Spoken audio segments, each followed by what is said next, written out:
I think to do justice to the subject, we'll continue it tonight.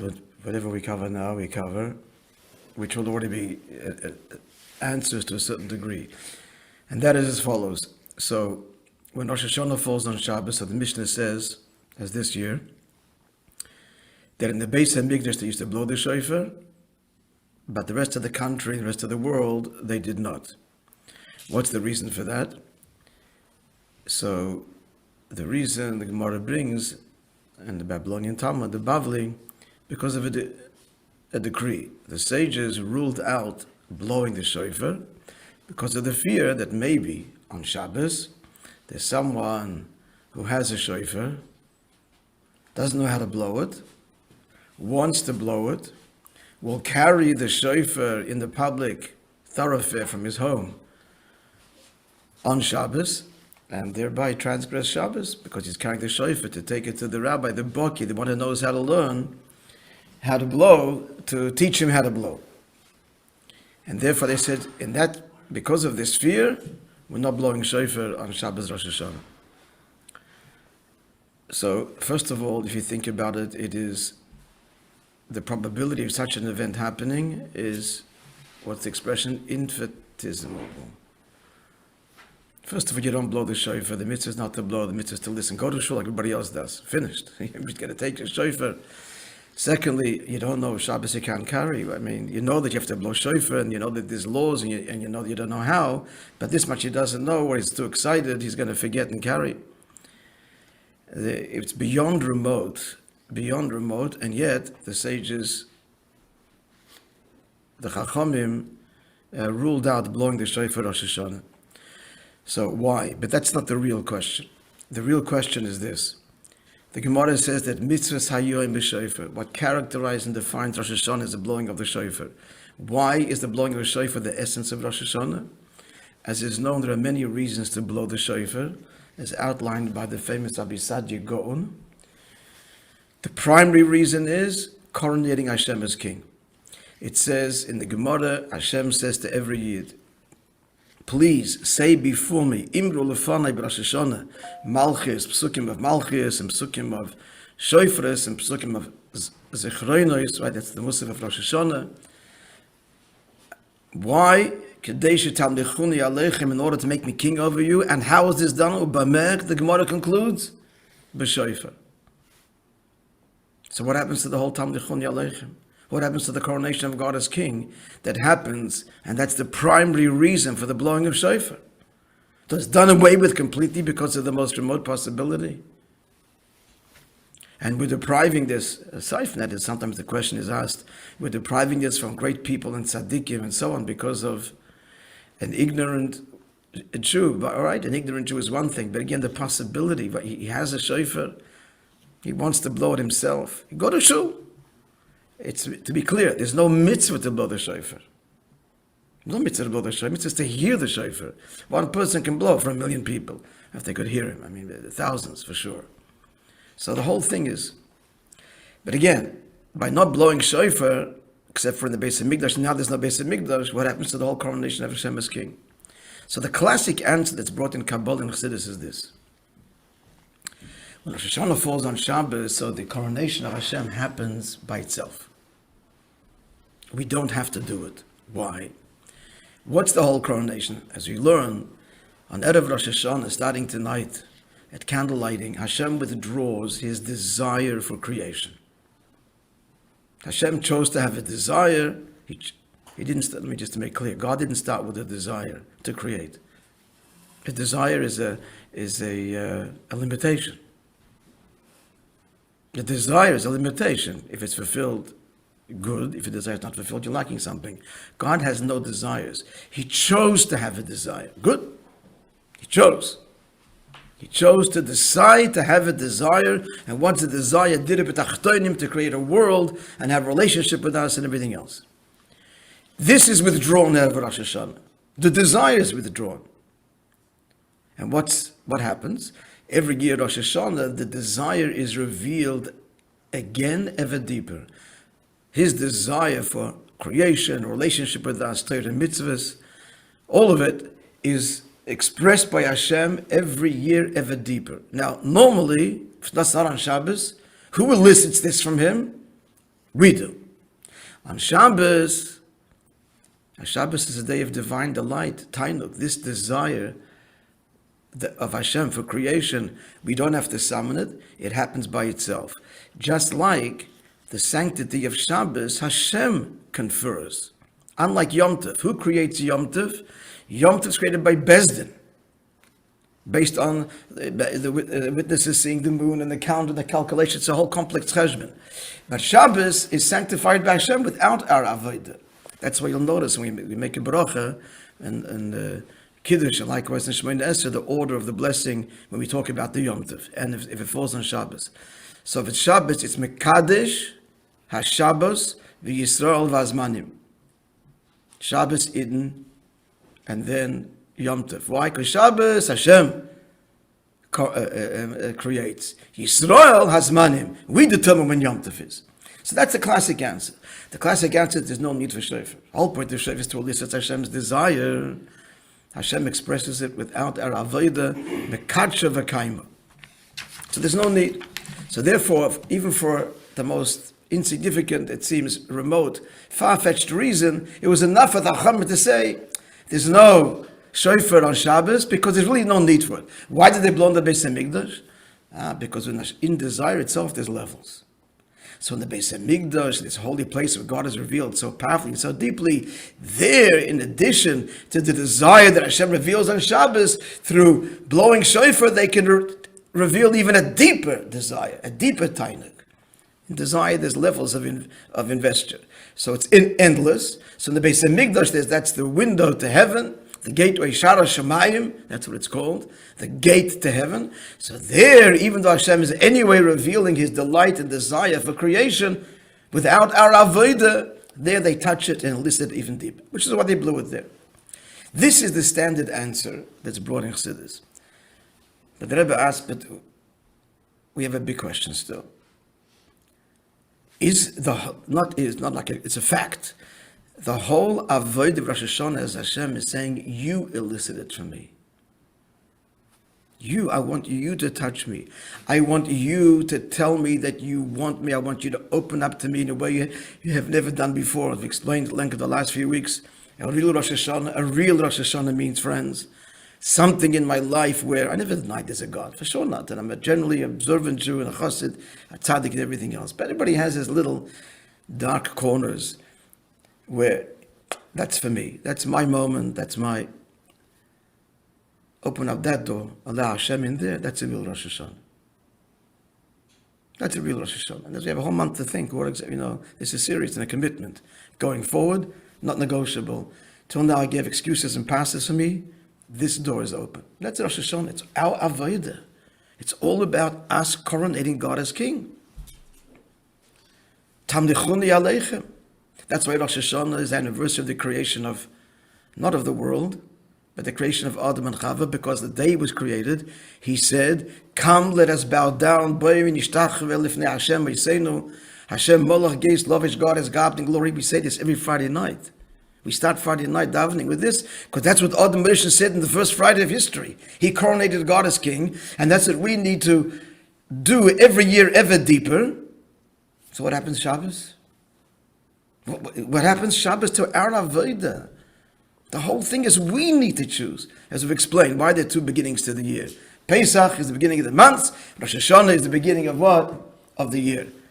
It's confusing. Why should the beginning of the year also coincide with the first month? Well, the historical answer, Rosh Hashanah is creation of the world, Adam and Chava, and Pesach is the birth of the Jewish people. But Hashem in his infinite wisdom could combine the two and make it one neat little package. So the beginning of the year is day one of the first day, the first month. So we know the answer. It's just two stages, and they have to be, and they're separate. The first stage is you're born Jewish. You have a choice in that. God does it. That's Pesach. Hashem came down and took us out of Egypt. In simple language, it means Pesach says your birth. They actually made a big thing about a birthday, because a birthday is saying God is saying, I love, need, and choose you. I want you in this world. I need you. You're indispensable to my mission. You are everything to me. That's God's choice of us. Then Hashem says, okay, I want you to choose me. This is a relationship. I don't want to force my love on you. I want you to open up. That's Rosh Hashanah. That's coronating God. It's all from Milamata Lamaila. As all the magician did, the first Rosh Hashanah of history. He proclaimed and called upon all of creation. Let's come and prostrate before God, our Maker. So come Shabbos, what are you saying? Don't bother. My desire for creation, it's all from me. That's back to the Pesach model. It's missing the whole avodah of Rosh Hashanah, which is from below to above. Tishrei, Tov Shin Reish Yud, the last lit of the Aleph Beis, progressing towards the front of the Aleph Beis, because it's man to God. What is Pesach? Aviv, spring. Opposite, Aleph Beis Yud. It's Hashem reaching down to us in these two critical stages. The relationship has to be both ways. That's what he wants. Of course he could force it. But he doesn't want to force it. He wants us to want him, to invite him. Beginning is childhood. Childhood, the parents dictate everything. But then it comes a point you grow up, that's Rosh Hashanah, and it's got to be your choice. Take ownership of it. Invest in a relationship. In marriage. Your wife wants you, not to just go along because she said, and you accept it, and then have no choice. You're married, then no, you desire, you want to, you're connected. So we're saying that Rosh Hashanah falls on Shabbos. Hashem's desire for creation, he revealed it himself. This is completely undermines the whole avodah of Rosh Hashanah, the essence of Rosh Hashanah. Why there's a Rosh Hashanah? The Rabbi gives them a very good answer, which will start now. And that is, question's clear, yeah?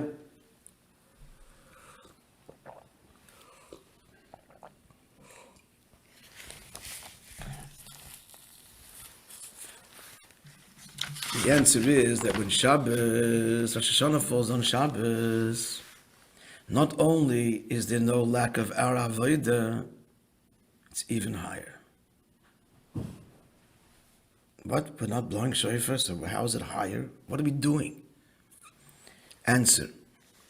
How do we elicit Hashem's desire? By saying to him, and meaning it sincerely, through a real hachlata, I'm yours, I surrender to you. I surrender to you means I've understood, I'm embracing, that what I only really want in life, my deepest desire, is a relationship, a connection to you. Or to rephrase that, is that your desire is fulfilled. That's what I really, really want. How do we do that? Surrendering all of the other agendas, all of the other external stuff. So normally on a regular Rosh Hashanah, so how is this? Now, before we go further, Shabbos is already that. But what is Shabbos? Why aren't we working on Shabbos? Because when you're in the presence of the King, you're not busy with your own stuff, no matter what. You're going to use it for something good, but you're not busy with your act. You're completely focused on the King. Shabbos, I'm saying, is a greater bittul than the weekday. The weekday we're doing mitzvahs. Everybody's loyal to Hashem. But we're not in the palace in the presence of the King. And so therefore, not in the presence of the King, we have the obligation even to be engaged in activities and pursuits. But when you're in the presence of the King, the whole focus is the King. So much so the halacha is, in the presence of the King, if a person does this, King's talking at you, looking at you, and you just go to your friend, I'll see you later. Make a little, or a wink. Or, I'll see you outside. The halacha is, in the presence of the King, man de machve kame malke, making even a wink or a gesture in the presence of the King. The law is chayiv misa. We have a king, we don't have a king. You're in the presence of the King now, that means everything. Total focus and devotion. So that's what's happening Shabbos. The reason we're not doing work on Shabbos is because we're all in the King's palace, dining at the King's table. The King's talking to us directly. No screens, no concealment. And therefore, there's no work. We're just focused on the King. That's the rest, the tranquility of Shabbos. This is an avodah. We're not doing any work. Shabbos is work to get and to observe Shabbos. So is there avodah on Shabbos? Absolutely. But it's not in expressing self. It's in the silence. It's in the menucha. It's in the complete focus on the King. So, saying, blowing shofar is, a person says, I am nullified to you. That's what the shofar says. I'm yours. On Shabbos, it's such a deep union. He's not even saying, I'm yours. To explain, there's two levels of Mesiras Nefesh. There's two levels of chassid. I wish you could meet such a chassid that you would know. There's one kind of chassid, if you like, what Mesiras Nefesh is he sacrifices, but he's aware that he's sacrificing, and he does it happily. He sacrifices and ready to, quote unquote, suffer, deny himself, because of the cause, because there's a belief in Hashem and so on. But there's an awareness of his sacrifice. Then there's a level where it's not even, he doesn't even, this is sacrifice, it doesn't even, the conversation doesn't even happen in his head. He's not even aware of it. The devotion is so profound that there's no expression of it, even awareness that he's sacrificing. Like a mother for a child. She calls it sacrifice. It's a child. It's not a word that she would use. And they were talking about Chassidim in a minute. David Raskin always comes to mind. You would remember it, you've seen him. Just, when these people stood in the Rebbe's presence and they workers, what they did, there was no air about, martyrs, sacrifice, doing something. By the Fabring, just almost expressionless. It was many things like this, almost. Even when the Rebbe would go like this and so on, people would get all excited.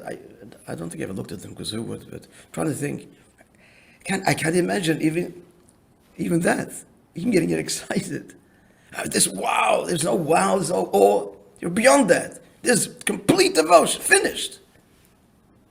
So he's saying, this is the shofar of Shabbos. The bittul of Shabbos, the not blowing, the not ta-da-da-dam, is a greater devotion. So much so, it's completely the melech and not even my awareness of it. Now, to take this further, so to make it clearer, what did Admon Rishon do the first Rosh Hashanah, which was a Friday, not a Shabbos?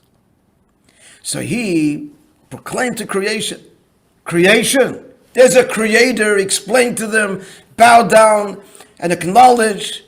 A whole statement here, the beautiful kapitlach. Come and bow down before God, our maker. Look at yourself and realize how complex you are, the beauty and so on. There's a creator, there's a great artist that produces. That was Friday, the first Rosh Hashanah. The next day, Shashtil, Shabbos. The next day, Adam Rishon and all of creation ascended to a level of even greater unity. We've learned this in the Maimorim. There's two kinds of rest, friends. There's a rest from work. Then there's a rest which is an essential rest, not because you stopped working. This is similar to these two levels we speak about now. So now we understand.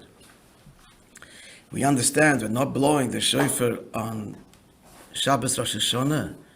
The avodah that is demanded of us is even a greater devotion. No hero, no martyr, not even aware. Complete devotion to the King.